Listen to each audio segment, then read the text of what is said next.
Muito bem, pessoal. Boa noite para vocês. Hoje a nossa aula está sendo gravada em virtude da palestra que está tendo na universidade, na faculdade hoje. Então, vamos dar continuidade ao nosso assunto em relação à psicologia jurídica. E este vídeo vai estar disponível no portal para vocês acompanharem a continuidade das nossas aulas. Nos últimos anos, a psicologia, nós vimos a questão do senso comum, nós vimos a questão do tipo de abordagem da psicologia, nós vimos a importância da psicologia dentro do universo jurídico, nós vimos a relação direta e indireta que tem a necessidade do profissional ou do operador do direito trabalhar em relação a estas questões por perspicácia, para ele poder fazer a defesa correta de um direito, para ele poder agir da melhor maneira possível, o mais próximo da equidade e o mais próximo da justiça que ele possa estar. Isto porque ele está atuando na defesa de direitos, ok?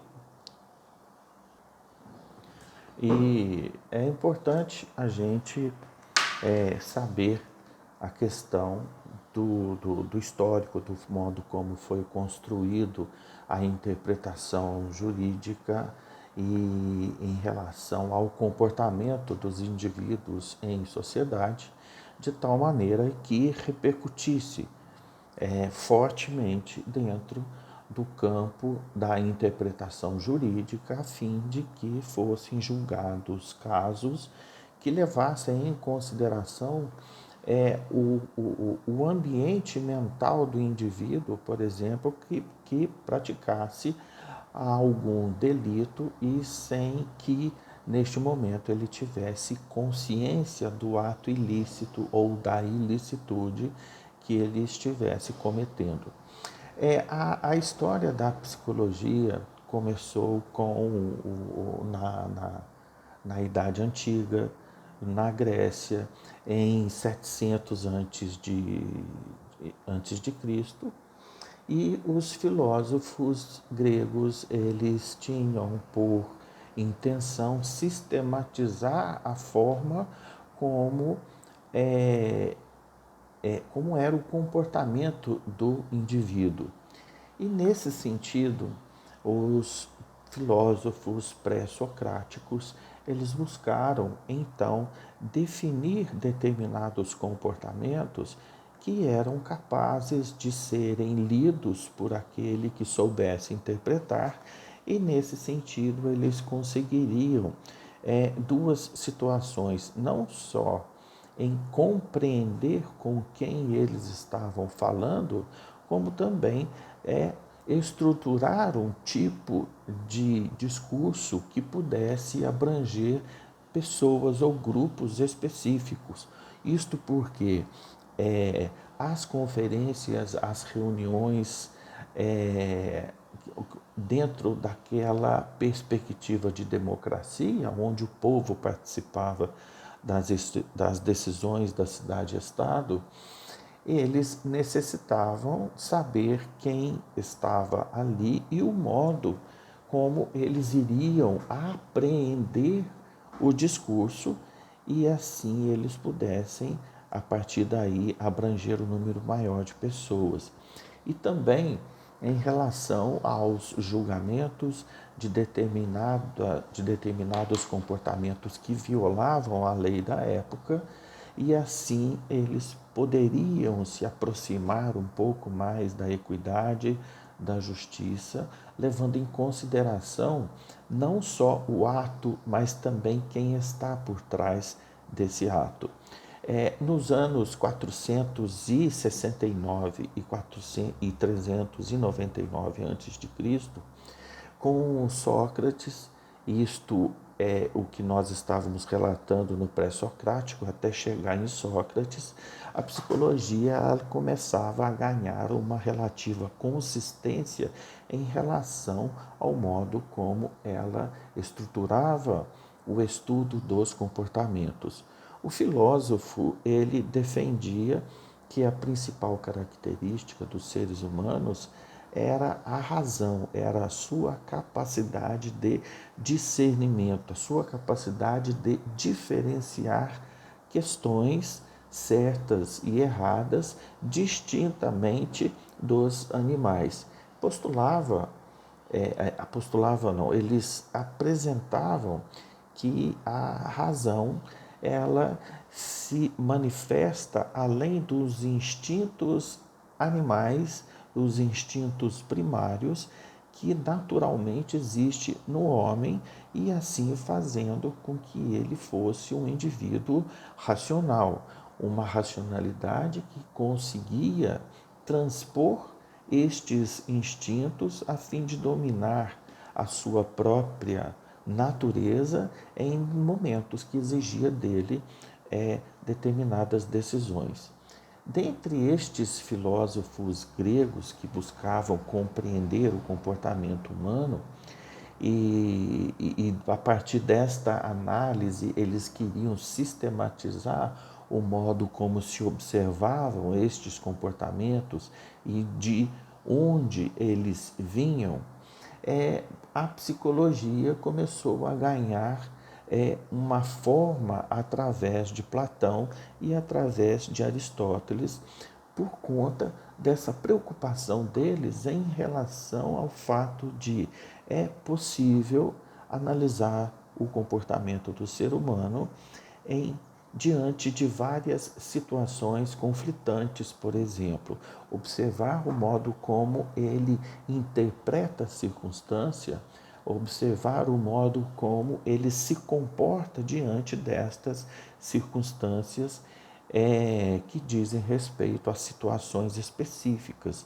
situações de pânico, situações de medo, situações de alegria, felicidade, situações de contentamento, descontentamento e assim por diante.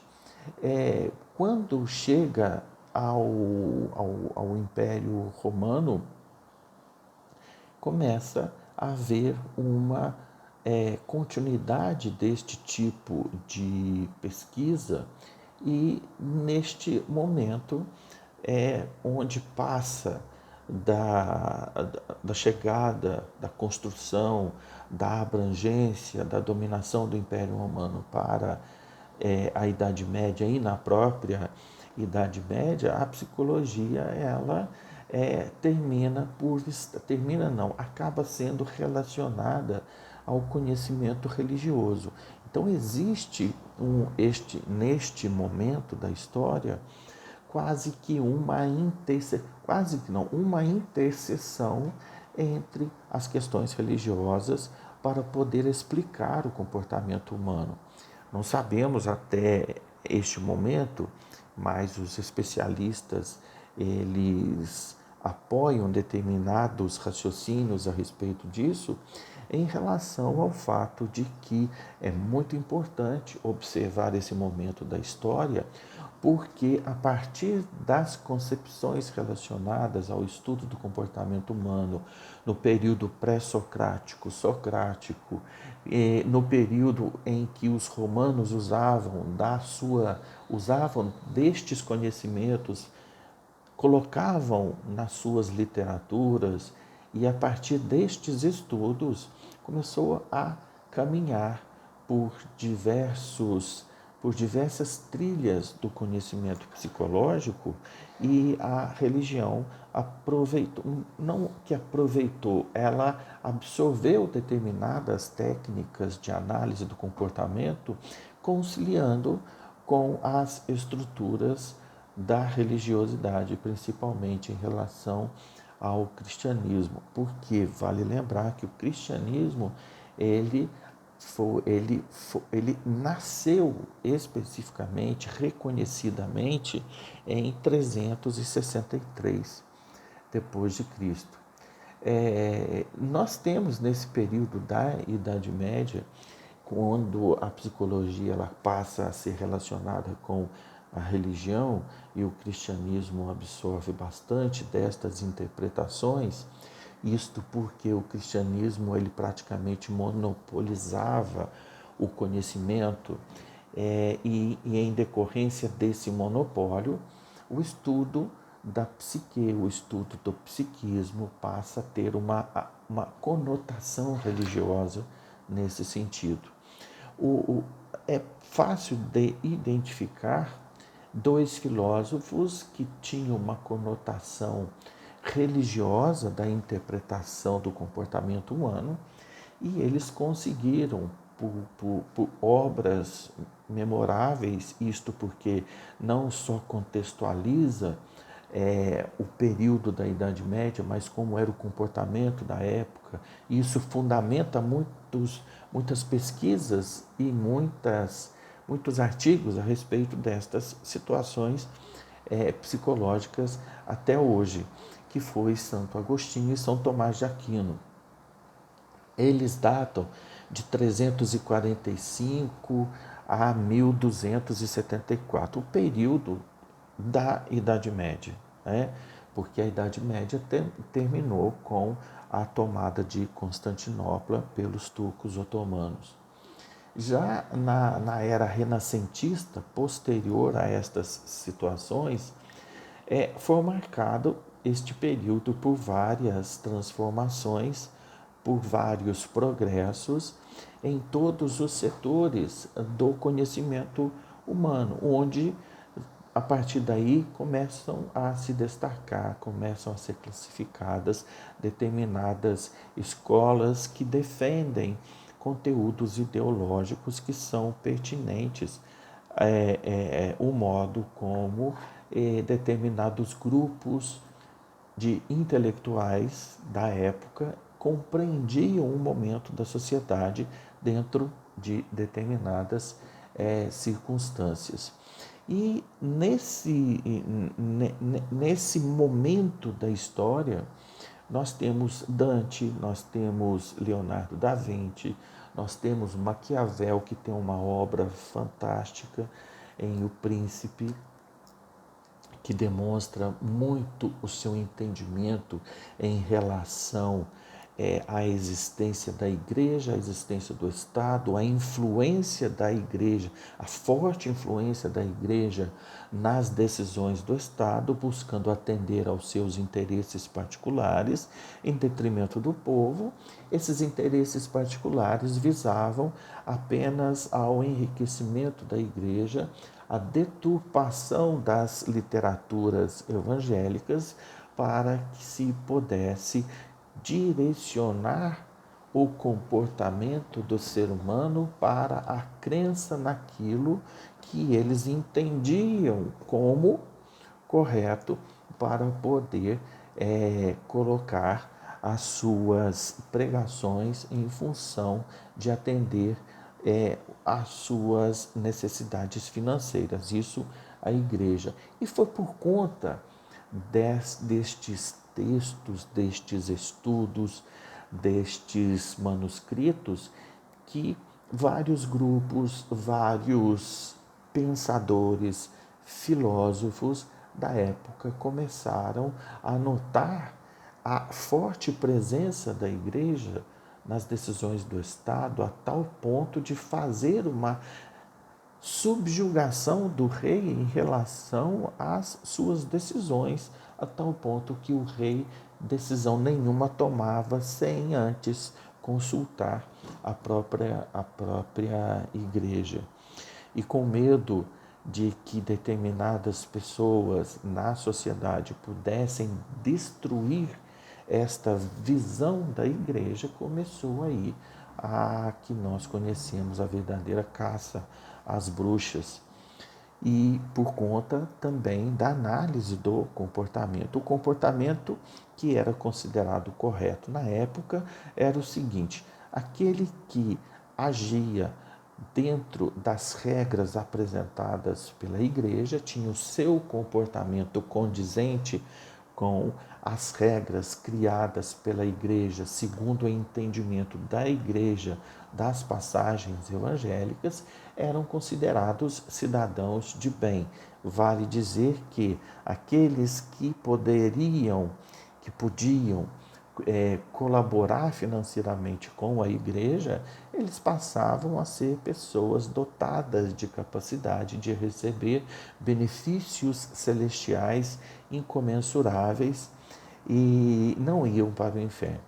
Então, você tem Dante, Da Vinci, Maquiavel, Copérnico, todos eles trazem René Descartes, trazem uma visão racional da sociedade e do comportamento humano dentro desta sociedade.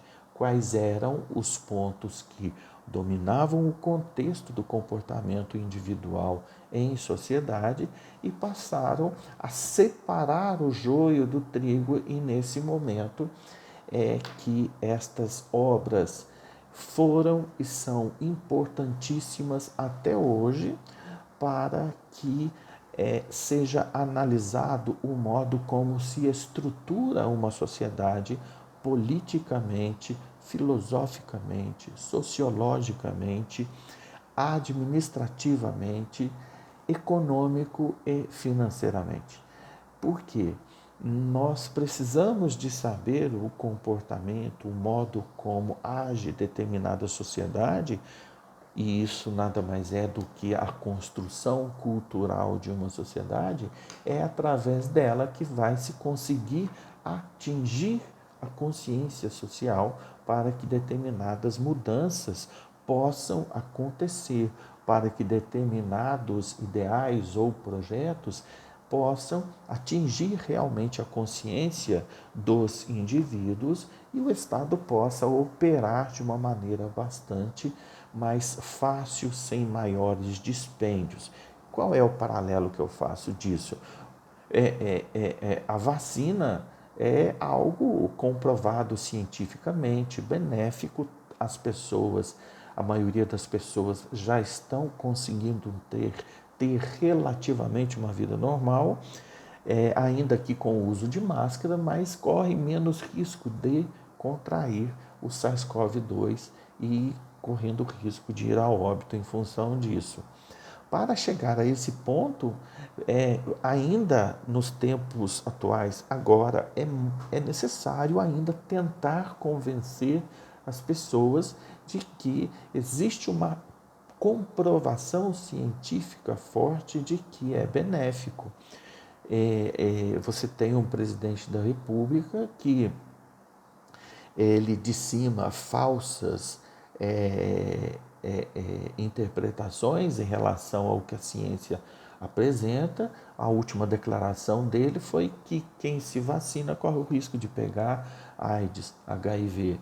Então é difícil é difícil para o próprio Estado atingir a sua finalidade, que é o atendimento das necessidades de uma sociedade em determinadas circunstâncias. Por quê? Porque existe uma necessidade muito grande de se levar em consideração qual é o comportamento humano nesta sociedade, qual é o senso comum que vigora, qual é a interpretação desse povo em função da sua cultura, em função das suas origens, em função do seu nível de evolução intelectual e moral, e assim sucessivamente. A conclusão que se chega, obviamente, é que nós vivemos em uma sociedade bastante heterogênea, e em função disso nós vamos encontrar uma heterogeneidade no modo de interpretar as coisas, a vida, o mundo, a natureza e si próprio. E isso às vezes facilita e às vezes dificulta bastante as decisões do próprio Estado nestas circunstâncias, ok? Lembrando que qualquer dúvida vocês podem levar para mim na próxima aula em relação a esse conteúdo que nós estamos vendo, ok? Estes pensadores, eles contribuíram imensamente para o avanço da ciência de modo geral. e principalmente no caso da psicologia, que é o conteúdo com o qual nós estamos lidando. E eles contribuíram imensamente com a ciência, com a anatomia, com a farmacologia, com o estudo a respeito através da análise anatômica feita por Da Vinci, por exemplo, conseguiu-se muitas coisas a partir daí dentro da medicina em relação a questões de cirurgia, análise do sistema vascular, cardiovascular, pulmonar e etc, etc. No século XIX, o conhecimento ele começou a ganhar uma estrutura de independência em relação à fé, em relação à religiosidade.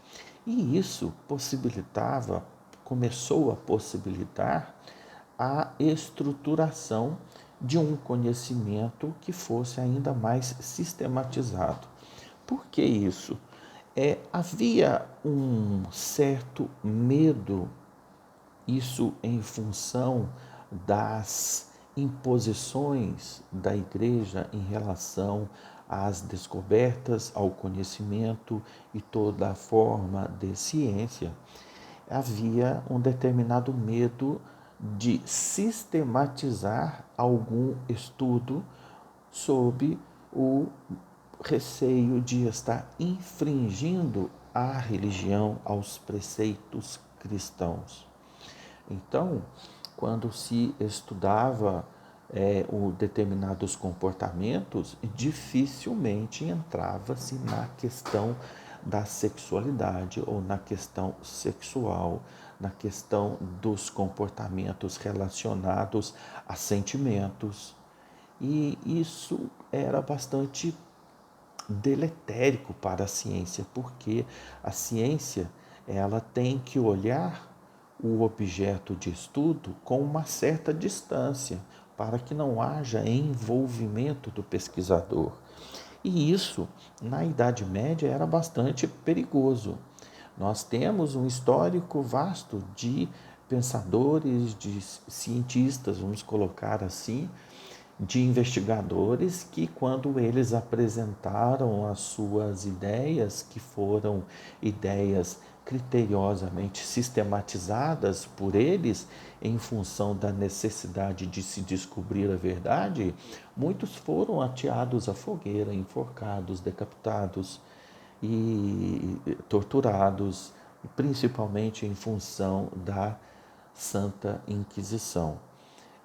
Dizer que a Terra é redonda e que ela circula em uma trajetória elíptica ao redor de uma estrela, que é o Sol, levou muita gente para a fogueira. Então, a sistematização ela é importante para a ciência e ela começou a ganhar mais força no início do século XIX, para que as interpretações das coisas e da vida fossem melhores apresentadas para o conhecimento humano, para a construção do saber humano em relação às circunstâncias em que ele está inserida. Surgem daí Charles Darwin, Hegel, Auguste Comte, Max Weber, Emile Durkheim, Karl Marx e assim sucessivamente, que foram o Conde de Montesquieu, Diderot, aqueles pensadores iluministas da Revolução Francesa, e todos eles tiveram um papel fundamental no processo de sistematização do conhecimento para melhor entender o comportamento social e ver quais eram as repercussões positivas e negativas dos governantes da época e os modelos de governo apresentados na época. A monarquia, então, era preponderante, entretanto, a monarquia na França era totalitarista, absolutista, ditatorial, prejudicava o povo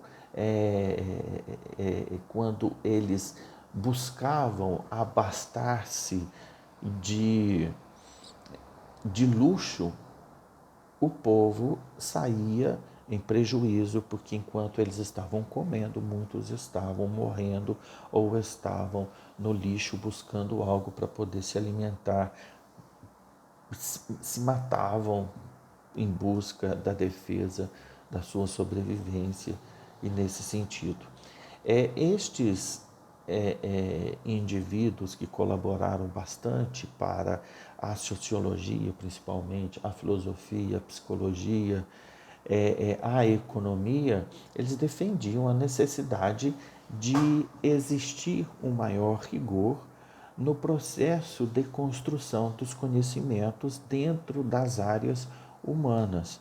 Então, nós temos, até então, não tínhamos a definição das escolas, mas já se entendia a necessidade de conhecer o comportamento do ser humano, de conhecer o comportamento coletivo, de se identificar os sistemas de produção para saber exatamente o modo como a sociedade sobrevivia.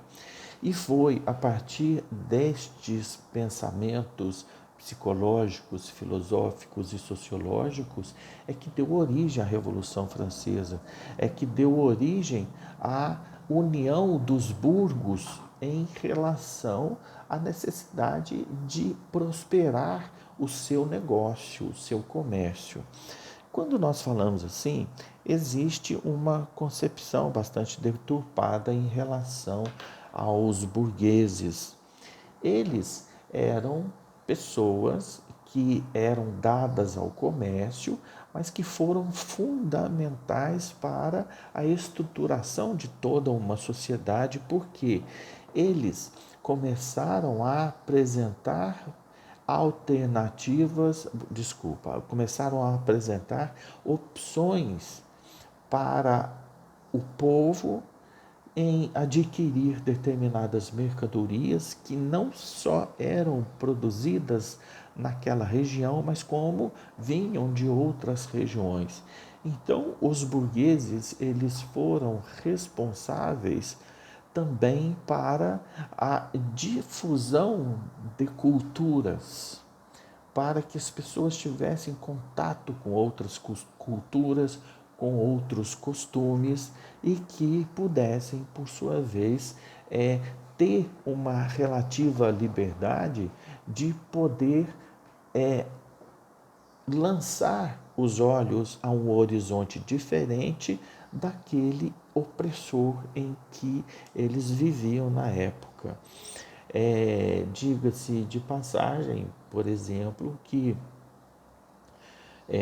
o comportamento na Idade Média do povo que vivia na Europa era bastante degradante em relação à higiene. E muitos morriam naturalmente em função da ausência de higiene. E quando chegou a peste negra, a peste bubônica, em função da ausência de higiene na Europa, quase dizimou a Europa, foram os burgueses que começaram a trazer o conhecimento comportamental do Oriente Médio em relação à higiene, em relação à ciência, em relação à medicina, porque os povos do Oriente Médio eram bastante evoluídos, vamos dizer assim, nesta questão da higiene, nesta questão da educação, dos estudos, do comportamento ético e moral. Eles eram bastante adiantados neste sentido. Por que eu digo adiantados? Porque eram um comportamento que mantinha o povo saudável, mantinha o povo em constante aprendizado, mantinha o povo consciente das questões políticas, das questões governamentais, dos sistemas de produção e do livre comércio. Este é o ponto importante. Os burgueses levaram estas notícias para a Europa na época. E as pessoas, quando iam à feira, ao comércio, ao burgo, eles queriam saber dessas culturas, eles queriam saber como que isso acontecia. Desculpa. E os burgueses, eles apresentavam o modo como isso se processava. Eles diziam, olha, eles tomam banho, eles frequentemente são asseados, eles não sentam, ou seja, não tem mesa nem cadeira, eles sentam para alimentar-se sem antes ter lavado as mãos, o rosto, os pés. A alimentação, os alimentos são rigorosamente higienizados e assim por diante. Inclusive, eles levaram a noção de saúde pública, de hospital. No Oriente Médio tinham hospitais, tinham médicos, tinha escola, faculdade de medicina, tinha estudos a respeito da lei, que era a Sharia, e uma série de outros contextos que são importantíssimos para a evolução de uma sociedade e que parte da liberdade de comportamento. Diga-se que esta liberdade é uma liberdade relativa, como em qualquer outra situação, e até hoje é assim. É uma liberdade em que a pessoa ela tem o seu comportamento, ela é livre para manifestar o seu comportamento, o seu modo de agir, isso, lembrando, no Oriente Médio. Ela tinha essa liberdade dentro das diretrizes traçadas pelas regras da Sharia, do Alcorão, onde dizia que tudo você é livre para fazer o que quiser, entretanto, desde que não prejudique o seu semelhante, desde que não prejudique a ordem social, desde que não prejudique a forma como o Estado atua para poder proteger o seu povo, né? Então, é muito importante. Foi muito importante, porque quem levou este conhecimento foram os burgueses, porque os burgueses eles tinham contato com estes povos do Oriente Médio para poder comprar mercadorias e levar para vender na Europa. E nós temos vários burgueses, vários comerciantes que têm a sua história relatada porque levaram conhecimentos de outros povos para a Europa, como Marco Polo levou o conhecimento da pólvora, do macarrão, etc, etc, etc. Né? A partir deste momento do século XX, os avanços da ciência psicológica, dos avanços da ciência da psicologia, ela passa a se demonstrar com uma importância muito grande, isto porque começou-se a partir do auxílio da interdisciplinariedade do conhecimento humano daquelas pessoas importantes da época. Começou-se a descobertas em relação a questões neurológicas, que existe o psiquismo, existe a psique, existe aquelas manifestações do inconsciente do indivíduo. Entretanto, a questão era o comportamento desregrado de uma pessoa, ele advém único e exclusivamente em função de um desequilíbrio da sua psique, do seu psíquico, do seu inconsciente, ou pode vir também oriundo de alguma doença, alguma deformidade de caráter neurológico. Então, na busca para estas respostas, é que as estruturas chamadas de estruturas multidisciplinares, elas se uniram em torno de uma questão para poder achar respostas. Então, houve uma contribuição muito grande para a ciência psicológica, vinda da neurologia, da psiquiatria e assim sucessivamente. A descoberta da neuroanatomia, isso muito começou esta curiosidade muito por conta das dissecações e desenhos de Leonardo da Vinci, para poder demonstrar como eram os órgãos. Esta descoberta importante pela neuroanatomia, ela foi trazendo ali a importância de se observar a atividade motora do organismo vivo ligada à consciência. Então, em que momento, isso era a pergunta da época, em que momento a atividade motora ela está auxiliada em relação à atividade neurológica.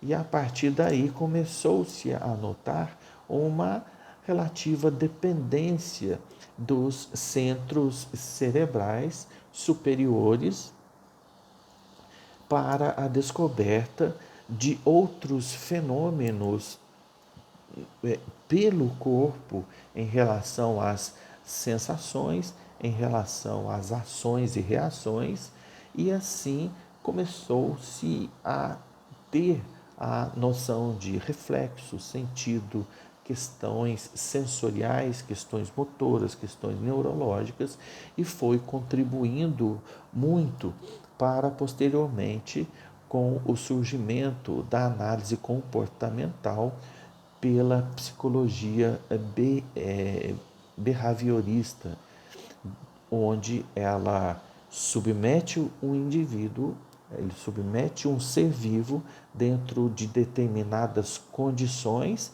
imutáveis para anotar qual é o seu comportamento diante daquela situação programada. E assim ir fazendo um estudo a respeito dos comportamentos. Então, em função, ou seja, a partir daí, muitos tratamentos psicológicos, eles têm origem na análise comportamental. Nós sabemos que existem várias linhas psicológicas, como a analítica, a comportamental e tantas outras. Cada linha segue uma forma de uma metodologia de tratamento. Mas a comportamental, a behaviorista, né, ela teve uma importância muito grande nesse contexto. Você pega o BBB, ele nada mais é do que uma experiência behaviorista, uma ciência do comportamento. Eles são colocados em um ambiente previamente preparado, e este ambiente ele está preparado justamente para conduzir a determinados comportamentos que possam produzir determinadas reações, e assim, e a partir daí eles podem conduzir o programa, levar o impacto necessário para o público e assim sucessivamente. Não existiria o BBB se não fosse a ciência behaviorista. Em 1860, começou a questão do campo da psicofísica, os estudos oriundos de Fischer, Weber, que estabeleceram um processo de mensuração das relações por conta de estímulo e sensação, tudo com base na ciência behaviorista, porque mediante um estímulo o indivíduo vai reagir àquele estímulo em busca de uma recompensa. quando você mostra um grão de ração para um cachorro, e você dá esse grão de ração, nesse momento ele identifica que é algo gostoso, é um alimento e ele quer mais. Entretanto, você impõe a ele, apresenta a ele uma determinada tarefa que, se ele realizar, ele vai ganhar o grão de ração, né? Este é um comportamento behaviorista, é um comportamento, é uma análise behaviorista que vai induzir um determinado comportamento.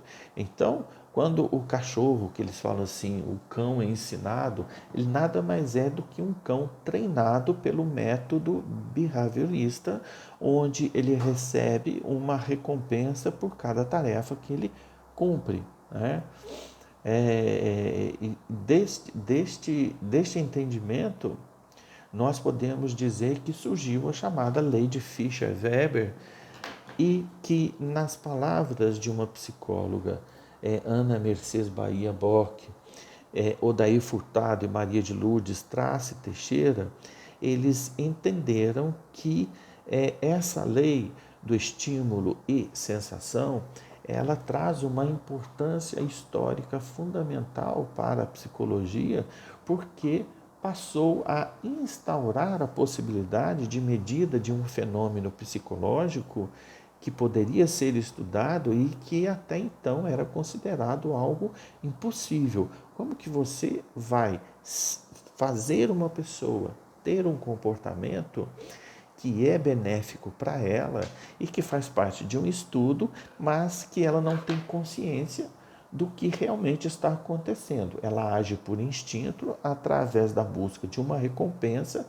em função de um determinado estímulo. Este fenômeno psicológico, ele era considerado, como eu disse, impraticável.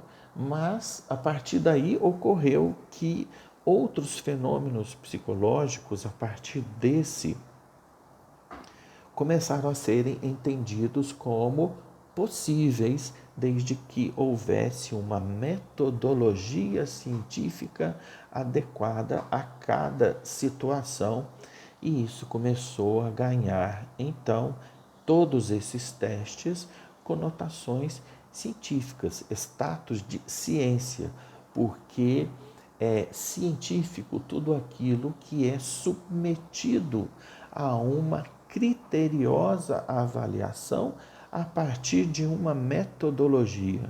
Então, se você tem algo, para que ele seja científico, ele tem que ser comprovado. Para haver esta comprovação, é necessário que haja o discernimento dos critérios adotados para se chegar a uma resposta. E isto deu à psicologia o caráter científico fantástico que ela sustenta até hoje com bastante primazia em relação à ajuda, à sua função social, à sua função de cuidar do indivíduo em sociedade. Essa concepção de ciência que eu passei para vocês, para a época, não tinha muito esse conceito, tudo era baseado no senso comum. Não se preocupava com o processo de mensuração das coisas para se chegar a uma verdade e assim torná-la algo que, enquanto não for contestada, enquanto não for respondida, não for enfrentada, ela é considerada como uma ciência inquestionável. Ressaltando o seguinte, que a ciência, ela não é absoluta e ela não se considera absoluta e terminada. A verdadeira ciência, o verdadeiro pesquisador, o verdadeiro cientista